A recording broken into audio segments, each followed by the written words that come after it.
I sat down to record this episode, felt so calm and grounded for about 11 seconds. Welcome to Still Finding My Voice, where you find joy in the journey. And we might just talk about some hard things. Pull up a chair, grab your cup of coffee. Let's go. You know, something I wish more people talked about, the fact that grief and joy can exist at this exact same time. So many of us were taught that grief is something we're supposed to move through quickly, that eventually we'll arrive at the other side, everything feels normal again. But if you've gone through divorce, lost someone you love, the kids have left the house, or you've had that big shift at 45 plus, that's not how it actually works. Grief shows up without permission. It just shows up. But here's a surprising truth I've learned in my own life. Even in the middle of grief, joy can still find a way in. Today we're talking about how grief and joy can coexist and why allowing both might actually be the most healing thing you can do. Grief is real. There's no timeline. You should be over it by now. That's what I've heard from other people. But grief is deeply personal. What you lost matters, and healing isn't linear. Grief can show up years later. Some days feel really normal. You're laughing, having a good time. Others feel heavy again. That doesn't mean you're doing grief wrong. A moment when someone expected you to move on, that's their moment. That's not yours. That's not the reality. Your grief belongs to you, not to other people's expectations. Transitions after 45 can be like invisible grief. Many people underestimate how loss has happened and how it affects other people. Today I'm talking about the fact that, well, first of all, I'm going to start from where I really don't want to begin, which is probably the best place to start. I lost a friend recently, and I just found out about it a couple days ago. And as much as I want to avoid it and say, everything's fine, I'm sad, but everything's fine, it's not fine.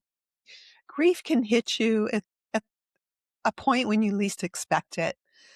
And it's nobody's business to tell you how long you should grieve, when you should grieve, when you should stop grieving. You should be over that by now. That's not important. What's important is how it's personal to each one of us. This has really been a shock to me, and if you've lost other people in your life, you probably can relate. The person that I lost was such a dear friend. We laughed, but we also talked about hard things. We talked about our struggles with clutter. For me, it's paper clutter. Boy, that's out of control. For her, it was other parts of clutter in her house. She was an animal lover like I am. She had cats that were always up on the counter eating their food, and it bothered her, but she was working on it. For me, it's the little things like a pile of paper here, a pile of paper there. But we had that in common. We also love the arts and entertainment. My friend, her name is Tiffany, and Tiffany was a fascinating person to me. She seemed very serious on the outside, but when you got to know her deep in her soul, boy, what a fascinating person. She had a great job, what I call a great job. She was like, well, it was time to leave. She was a writer for Mattel years ago, and she enjoyed that, but I found that so fascinating. She's also creative, making envelopes and making cards, just so many different talents. She likes scrapbooking. We talked about that several times. But the thing that I love most about her was her heart. And I'll get back to that in just a moment. Today's episode, How Grief and Joy Can Coexist, was inspired by a recent listener's poll. So thank you very much for voting. And this episode is for you. So my friend Tiffany, she had the biggest heart. She loved Taylor Swift. Now, I'm not a big, no disrespect to Taylor Swift fans, to the Swifties, but I'm not a Swiftie. My friend Tiffany was a Swiftie, inside and out. And she called me to say that there was a new launch of Taylor Swift's movie coming out, and she wanted me to attend. And I jumped at the chance, not because of the movie, not because of the Swifties, but because of my friend and how much I appreciate her and enjoy her company. I got to the theater and she was running late, but I saved a seat. I got the food ahead of time for the two of us, waited for her. The movie started and the music was spectacular, nice and loud, just like I like it. And I could really get myself immersed in the environment of the movie. And it was interesting, but I kept looking over to where the entrance of the theater was, waiting for my friend to show up. And it seemed like it took forever. Of course, I was worried about her, but I knew she was on her way. She texted me and said she was on her way. When she sat down, I could tell that there was a discomfort in her, and she had had a tough time getting to the theater on time. But that's okay. I knew that we would talk about it after the movie. We didn't talk much during the movie because she was just fascinated by what she was watching, and I was fascinated watching the movie too, and periodically looking at her to see how she was smiling. And I'm gonna fast forward to when we left the movie. We went to have a bite to eat at our favorite restaurant and sat down, had a conversation, and Tiffany looked at me and she said, "So, what did you think?" And I said, "Well, the music was interesting in a typical Lynn fashion way." Sometimes when I have something to say that may not be agreeable to the other person, I don't say it. Call it polite, call it withholding, whatever you want to call it. But I just said the music was interesting. But my friend knows me well. She continued, "Okay, so what did you really think about it?" Tiffany said. And I told her it was kind of, and please, again, forgive me, Swiftie fans, but this is my opinion. It doesn't have to be everybody else's opinion. This was my opinion. I said, Tiffany, love the songs, love the costumes, but it was like looking through a kaleidoscope through the whole movie. She laughed. That was my impression. That was my interpretation of what I saw. But I asked her, what did you like about it? And she told me many things about each scene, about the characters, about the songs, her favorite. She was hoping to hear one song, Ophelia, and there it was. But it's just her energy. Her energy. She was such a giving person. And to find out that she's no longer with us is so devastating and hard. But here's the point that I wanted to make, where joy and grief can both coexist. I'm going to be mourning for quite a while over the passing of my friend Tiffany. However, what I'm going to remember are the laughs, the many laughs we shared, the time that she knocked on my front door coming over for a visit. And I was carrying so many things, and for some reason I was wearing high heels because we were going to go out and I wanted to dress up. And as I opened the door, I said, "Just a moment." I ran really quick to put the things down that I was holding, these packages, and I tripped and fell. And I didn't hurt myself, but we laughed so hard because if I would have just put the packages down, it was before Christmas, I would have been fine. But how many times do we do that? Do I do that? Where I know something is going to be possibly a stumbling block, but I think, "Oh no, I just grab them. I could do it." I always think I can do it. So I don't pause and just put them down for a second to make sure my path is clear. So we laughed about that. We've laughed about many things. We've also supported each other through the difficult times of clutter. Since we both had that in common, we would text each other often. I'd tell her about the minimalist, and she said, "Who's the minimalist?" So I sent her an episode. And I definitely told her, "Well, just because I'm sending you the episode doesn't mean we have to be minimalists," because I can't even say it. I'm definitely not a minimalist.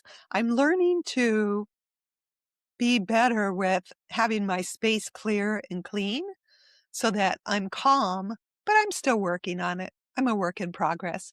And so was Tiffany. I want to tell all of you that I understand. I understand grief. In another episode, I'll talk about the loss of my mother, which is very difficult, but that'll be another episode. But for this episode, I want to honor Tiffany, and I want to let you know that grief and joy can coexist. It's only been just a few days since I've learned of her passing, and I'm still smiling about our meetings, about our encounters, about our conversations, about the silly things we talked about eating too many chips at the Mexican restaurant before our food actually came. She was such a joy. And even though I can laugh at those times that we shared together, I know my grief journey is going to be different than the grief journey I had when my mother passed, and that's okay. And I also know that I'm going to go through periods of feeling grateful and happy and then possibly just crying and allowing myself that space. Something I wish more people talked about, the fact that grief and joy can exist at the same time. So many of us were taught that grief is something we're supposed to move through quickly, that eventually we'll arrive at the other side where everything feels normal again. Well, what is normal?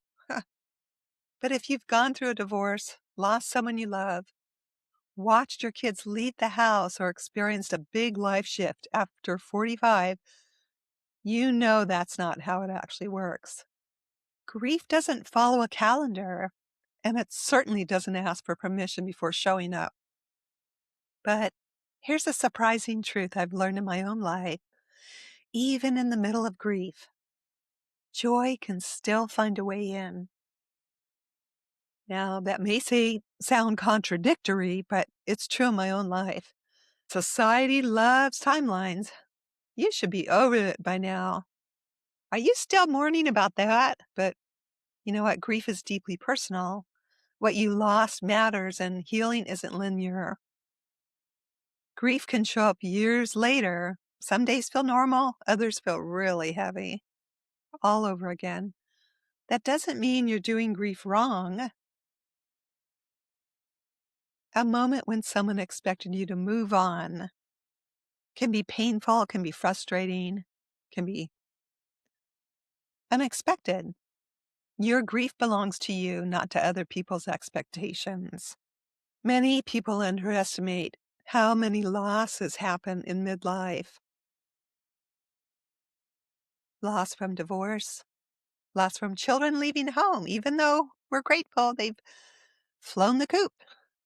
Loss of parents or siblings, changing identity after decades of caregiving, retirement or career shifts. Sometimes we're not just grieving one loss, we're grieving an entire chapter of our life. And I wish more people talked about the fact that grief and joy can exist at the same time. So many of us, including myself, I was taught that we're supposed to move through grief quickly, that eventually we'll arrive at the other side where everything feels normal again. But if you're honest, if I'm honest, what's normal? If you're going through a divorce, lost someone you love, watched your kids leave the house, or experienced a big shift after, let's say, 40 years old, 45, 50 and on, you know that's not how it actually works. Grief doesn't follow a calendar, and it certainly doesn't ask for permission before showing up. Boy, that's for sure. But there's a surprising truth I've learned in my own life. Even in the middle of grief, joy can still find a way in. Today, we're talking about how grief and joy can coexist and why allowing both might be the most healing thing you can do. Grief is real and there's no timeline. Boy, I don't know about you, but I realize society loves timelines. You should be over that by now. You're still talking about that, but grief is deeply personal. What you lost matters, and healing isn't linear. Grief can show up years later. Some days feel normal, others feel heavy all over again. And that doesn't mean that you're doing grief wrong. A moment when someone expected you to just move on. Your grief belongs to you, not to other people's expectations. And after 40, 45, 50, grief can bring. Many people underestimate how many losses happen in midlife. Divorce, children leaving the home for the first time, going to college, loss of parents or siblings, changing identities after decades of caregiving, retirement, or career shifts even. Sometimes we're not just grieving one loss, we're grieving an entire chapter of our life. When you first realize life was changing in a big way, I start to understand it. When what I'm feeling is normal, that life shifts carry an emotional weight. And having joy doesn't mean you're over it. This is a powerful emotional point. Many people feel guilty when joy returns. I mean, laughing again can feel strange, but feeling happiness can also bring guilt. But joy does not erase love or loss. Feeling joy doesn't mean you love someone less. It means your heart is still alive. A moment when joy surprised you again. It's refreshing. Having joy is not betrayal, it's healing. And grief and joy often live on the other side. Grief is the shadow, joy is the light. Both can exist in the same room. Losing my friend, I might cry in the morning and laugh in the evening. You can miss someone deeply while still enjoying life.